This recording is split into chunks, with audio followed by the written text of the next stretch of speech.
So what's up guys, welcome back to the channel. So guys, in this video I'm going to show you if you're trying to log in Facebook and you will get that notification. Facebook will request and receive your mobile number from your mobile network if you allow it or have previously allowed it.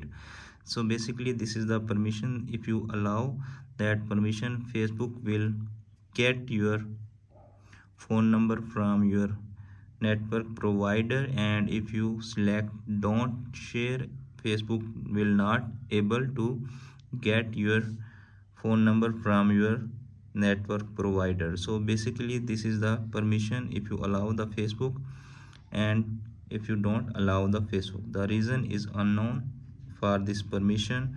And if you want to allow that, Facebook will get your number from your network provider. So basically this is the purpose of that notification. Hope this video is helpful for you. If the video is helpful for you, don't forget to share and subscribe my YouTube channel and press the bell icon for upcoming videos notifications. Thanks for watching.